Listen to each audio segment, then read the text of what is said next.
ನನ್ನ ಸಹೋದರರೇ, ತಮಗೆಲ್ಲ ಗೊತ್ತಿದೆ, ಇಷ್ಟೆಲ್ಲ ಆದಮೇಲೆ ರಾತ್ರಿ ಕೆಲವು ಬೆಳವಣಿಗೆಗಳು ನಡೆದವು. ಈ ಪಕ್ಷಕ್ಕೆ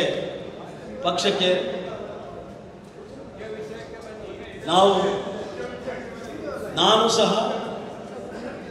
ಸಹ ರಾಜೀನಾಮೆ ಪತ್ರವನ್ನು ಜಿಲ್ಲಾ ಕಾಂಗ್ರೆಸ್ ಅಲ್ಪಸಂಖ್ಯಾತ ಘಟಕದ ಅಧ್ಯಕ್ಷ ಸ್ಥಾನಕ್ಕೆ ರಾಜೀನಾಮೆ ಪತ್ರವನ್ನು ಈಗಾಗಲೇ ನಾನು ಬರೆದುಕೊಂಡು ರೆಡಿ ಮಾಡಿ ತಂದಿದ್ದೇನೆ.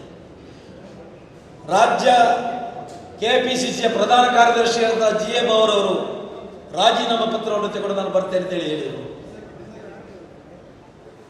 ಕೆಪಿಸಿಸಿಯ ಪ್ರಧಾನ ಕಾರ್ಯದರ್ಶಿ MS ಮೊಹಮ್ಮದ್ ರವರು ರಾಜೀನಾಮೆ ಪತ್ರವನ್ನು ತೆಗೆದು ಬಂದರು. ಎಲ್ರಿಗೂ ಸಹ ನಾವು ಹೇಳಿದೆವು, ರಾಜೀನಾಮೆ ಪತ್ರವನ್ನು ನಾವು ಎಲ್ಲರೂ ಸಹ ತೆಗೆದು ಬರ್ತೇವೆ. ಎಲ್ಲ ರಾಜೀನಾಮೆ ಪತ್ರಗಳನ್ನು ನಾವು ಇವತ್ತು ಸಂಗ್ರಹ ಮಾಡ್ತಾ ಇದ್ದೇವೆ. ದಯವಿಟ್ಟು ಅಲ್ಲಿ ಯಾರು ನಾಯ್ಸ್, ರಾಜೀನಾಮೆ ಪತ್ರಗಳನ್ನು ನಮ್ಮ ನಾಯಕರುಗಳು ಎಚ್ಚರಗೊಂಡು ನೇರವಾಗಿ ನಿನ್ನೆ ರಾತ್ರಿಯಿಂದ ನಮ್ಮ ಅನೇಕ ಸಹೋದರರು ಕೆಲವರು ಹೇಳಿದರು, ರಾಜೀನಾಮೆಯೇ ಇದಕ್ಕೆ ಪರಿಹಾರ ಅಲ್ಲ, ರಾಜೀನಾಮೆ ಕೊಟ್ಟು ಹೊಟ್ಟು ಕೂತ್ರೆ ಮತ್ತೆ ಯಾರು ಈ ಸಮುದಾಯ ಬಗ್ಗೆ ಮಾತಾಡ್ತಾರೆ, ನಿಮ್ಮ ಮಾತಿಗೆ ಬೆಲೆಯಲ್ಲಿ ಬರ್ತಾರೆ ಅಂತ ಕೆಲವರು ಮಾತಾಡಲಿಕ್ಕೆ ಪ್ರಾರಂಭ ಮಾಡಿದರು. ನಮ್ಮನ್ನ ಕೆಲವು ಜನ ಅಪಹಾಸ್ಯ ಮಾಡಿದರು, ಟೇಬಲ್ ಪುಡಿ ಮಾಡುವುದು ಹಾಗೆ ಅಂತ ತಮಾಷೆ ಮಾಡಿದರು. ನಮ್ಗೆ ಗೊತ್ತಿದೆ, ರಾಜಕೀಯವಾಗಿ ನಮ್ಮ ವಿರುದ್ಧ ಇರುವಂತಹ ಕೆಲವು ಸಂಘಟನೆಗಳೆಲ್ಲ ಅಪಹಾಸ್ಯ ಮಾಡಿದರು. ಕೆಲವು ಅವರ ಅಪಹಾಸ್ಯ ಮಾಡುವಾಗ ನಮ್ಮವರು ಸಹ ಅವರೊಟ್ಟಿಗೆ ಸೇರಿಕೊಂಡು ತಮಾಷೆ ಅಪಹಾಸ್ಯವನ್ನು ಮಾಡುತ್ತಿದ್ರು. ಆದರೆ ಈ ವಿಚಾರವನ್ನು ಗಂಭೀರವಾಗಿ ತಗೊಂಡೆವು ನಾವು. ಇದು ಅತ್ಯಂತ ಗಂಭೀರವಾದ ವಿಚಾರ.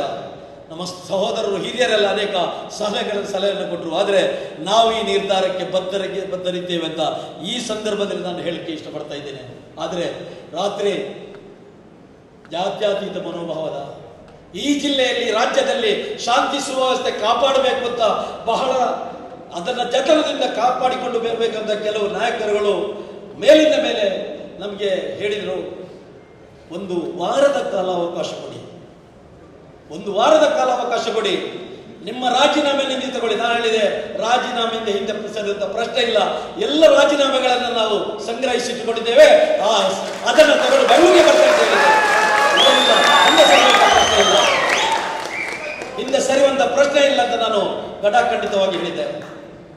ಆದರೆ ಹೇಳಲೇಬೇಕು ಸಹೋದರರೇ, ತಮಗೆಲ್ಲ ಗೊತ್ತಿದೆ, ಬೆಳಗಿನ ಒಂದು ಆಶಾದಾಯಕ ಬೆಳವಣಿಗೆ ನಾವೆಲ್ಲ ಬಹಳ ಅಭಿಮಾನದಿಂದ, ಬಹಳ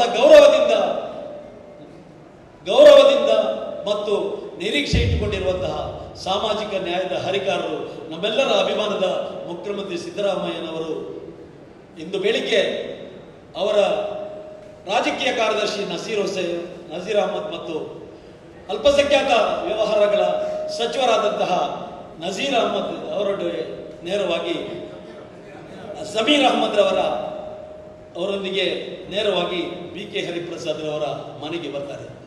ಅಲ್ಲಿಂದ ನನಗೆ ನಜೀರ್ ಅಹಮದ್ ಅವರು ಮಾತಾಡ್ತಾರೆ, ನಾನು ನಿರ್ಧಾರ ತಗೊಂಡಾಗಿದೆ, ಯಾವುದೇ ನಿರ್ಧಾರದಲ್ಲಿ ಬದಲಾವಣೆ ಇಲ್ಲ ಸರ್, ಆ ರೀತಿ ನಮ್ಮ ಸಮುದಾಯ ಆಕ್ರೋಶಗೊಂಡಿದೆ, ಇದು ನಾವು ಪಕ್ಷಕ್ಕಾಗಿ ಪಕ್ಷವನ್ನು ಬಿಟ್ಟು ಕೊಡುವಲ್ಲ, ಪಕ್ಷ ನಮ್ಮ ಉಸಿರು ಅಂತ ನಂಬಿಕೊಂಡು ಬಂದವರು, ಯಾವುದೇ ಪ್ರತಿಕೂಲ ಸಂದರ್ಭ ಬಂದರು ಕಾಂಗ್ರೆಸ್ ಪಕ್ಷವನ್ನು ಬಿಟ್ಟು ಹೋಗುವಂತಹ ಕಾರ್ಯಕರ್ತರು ಇಲ್ಲಿ ಇಲ್ಲ.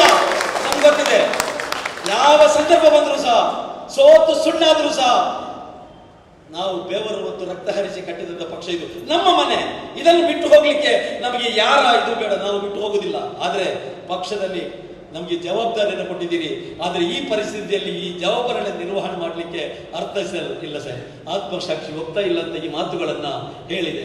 ಆದರೆ ಮತ್ತೆ ನನ್ನ ಹತ್ರ ಮೈನಾರಿಟಿ ಮಿನಿಸ್ಟರ್ ಜಮೀರ್ ಅಹಮದ್ ಅವರು ವಿನಂತಿಯನ್ನು ಮಾಡಿದರು. ಈ ವಿಚಾರಗಳನ್ನೆಲ್ಲ ಬಹಳ ಗಂಭೀರವಾಗಿ ಕಾಂಗ್ರೆಸ್ ಹೈಕಮಾಂಡ್ ಡೆಲ್ಲಿ ತೆಗೆದುಕೊಂಡಿದೆ.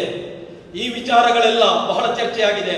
ಸಾಮೂಹಿಕ ರಾಜೀನಾಮೆಯಂತಹ ನಿಮ್ಮ ಈ ಒಂದು ಕರೆಗೆ ಇಡೀ ಹೈಕಮಾಂಡ್ ಬೆಚ್ಚಿ ಬಿದ್ದಿದೆ ಅಂತ ನಿರ್ಧಾರವನ್ನು ತಗೊಳ್ಳೋದಕ್ಕೆ ಸ್ವಲ್ಪ ಯೋಚನೆ ಮಾಡಿ. ನೀವು ನಾವು ನಿಮ್ಮ ಬೇಡಿಕೆಗಳೇನುಂಟ ನಾವು ಈಗಾಗಲೇ ಅದಕ್ಕೆ ಪ್ರಕ್ರಿಯೆ ಪ್ರಾರಂಭಗೊಂಡಿದೆ. ನಾನೀಗ ಮುಖ್ಯಮಂತ್ರಿಗಳ ಹತ್ತಿರ ಇದ್ದೇನೆ, ಮುಖ್ಯಮಂತ್ರಿಗಳು ಯಾವುದೆಲ್ಲ ಇದ್ದಾರೆ ನಿಮ್ಮ ಇದು ಯಾವ ದಕ್ಷಿಣ ಕನ್ನಡ ಜಿಲ್ಲೆಯಲ್ಲಿ ಶಾಂತಿ ಸುವ್ಯವಸ್ಥೆಯನ್ನು ಕಾಪಾಡಲಿಕ್ಕೆ ಬೇಕಾದಂತಹ ಯಾವೆಲ್ಲ ಉಪಕ್ರಮಗಳುಂಟು ಅದನ್ನು ಈ ಕ್ಷಣದಿಂದ ಪ್ರಾರಂಭ ಮಾಡ್ತಾರೆ. ನಿರೀಕ್ಷೆಯಿಂದಿರಿ. ಇವತ್ತು ರಾತ್ರಿ ಒಳಗಿದ್ರೆ ಬದಲಾವಣೆ ಪ್ರಾರಂಭ ಆಗ್ತದೆ. ಈ ಒಂದು ವಾರದೊಳಗೆ ಅಮೂಲಾಗ್ರವಾದ ಬದಲಾವಣೆಯನ್ನು ತಂದು ದಕ್ಷಿಣ ಕನ್ನಡ ಜಿಲ್ಲೆಯಲ್ಲಿ ಶಾಂತಿ ಸುವ್ಯವಸ್ಥೆ, ಎಲ್ಲ ಧರ್ಮದವರು ಪ್ರೀತಿಯಿಂದ ಒಂದೇ ತಾಯಿಯ ಮಕ್ಕಳಾಗಿ ಜೀವಿಸುವಂತಹ ಒಂದು ಇದನ್ನು ಹಾಕಲಿಕ್ಕೆ ನಾವು ಬದ್ಧರಿದ್ದೇವೆ.